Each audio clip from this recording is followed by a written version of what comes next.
Hi, I'm Jesse Vile, the director and producer of Jason Becker Not Dead Yet, and you're watching LoudGuitars.com. Okay, it's Mike Blackburn from Loud Guitars here with Jesse Vile, the director-producer of Not Dead Yet, the Jason Becker film, which has just had its second showing in Toronto. And Jason, you made that mistake too.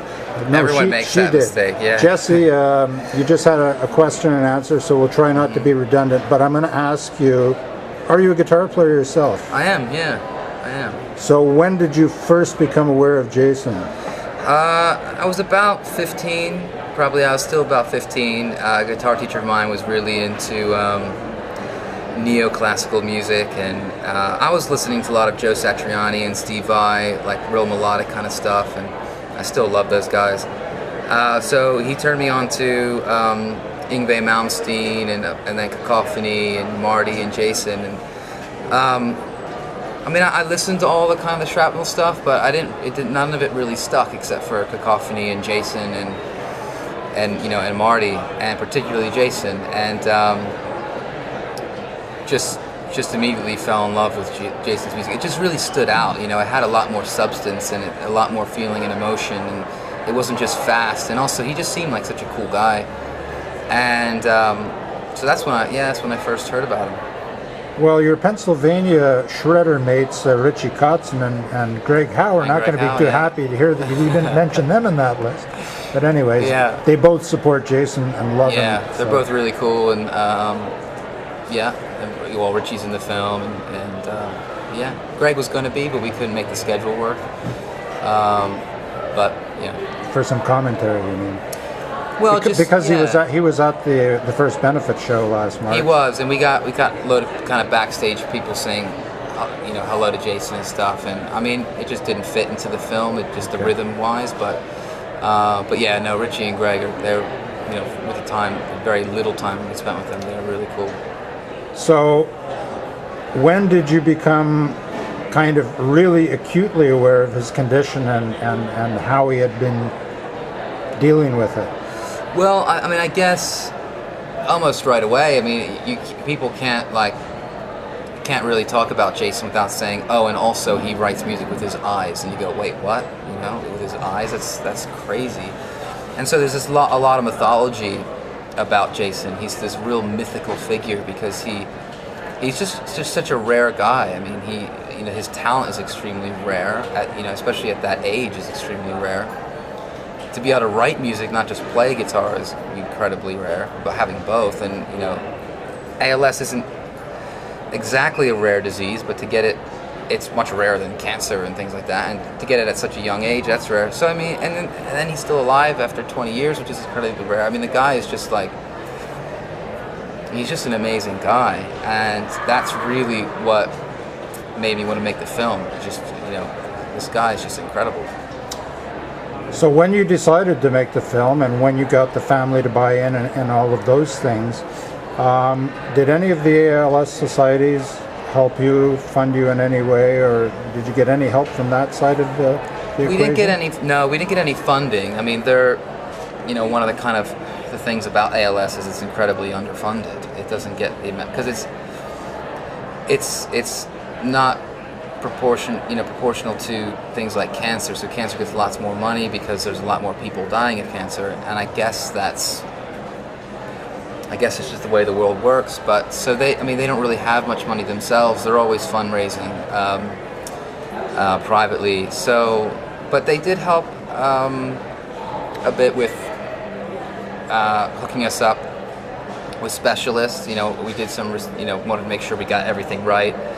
We wanted to make sure we got the medical side of things right, even though there's not much of it in the film. So they helped in other ways. Okay. So from the time you had that first germ, the seed, the idea, how long did it take before you actually could get around to it?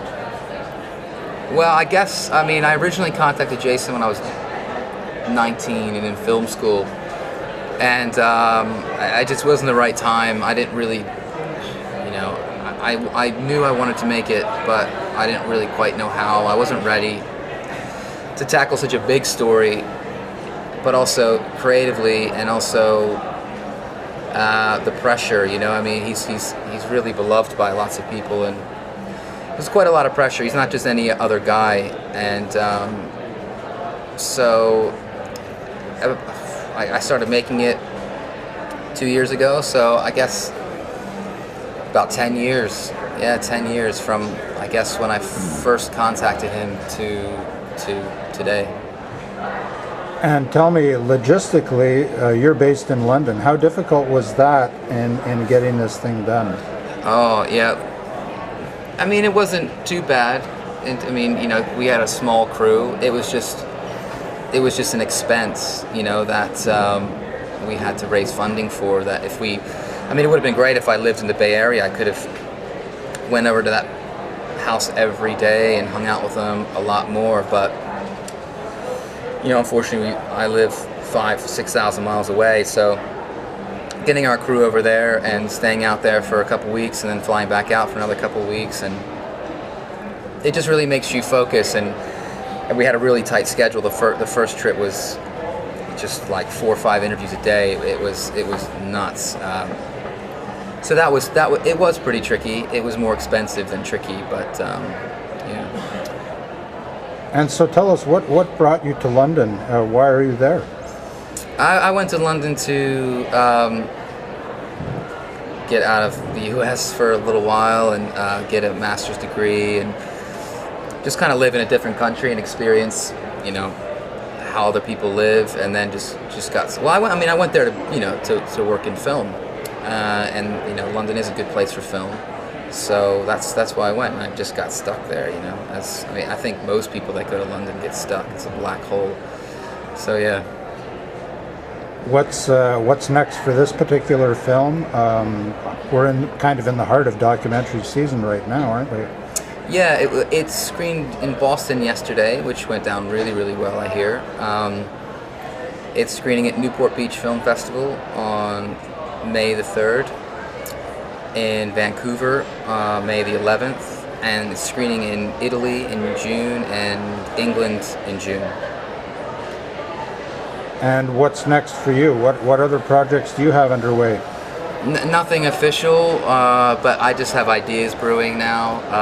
I just needed. It needs to be a subject that I'm going to want to spend the next 2-3 years of my life getting completely immersed in. So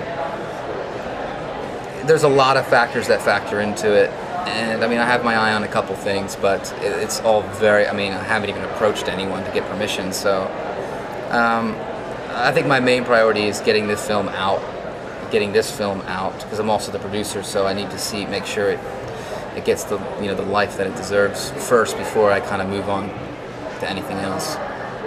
Well, I want to thank you personally. It's a story that needed to be told, and you've done a wonderful job with it. And great success, I hope, comes with this film, and that eventually you'll be able to get this out on DVD to an even wider audience, and maybe a few more coins to help with Jason's future. Thanks very much. Thank you.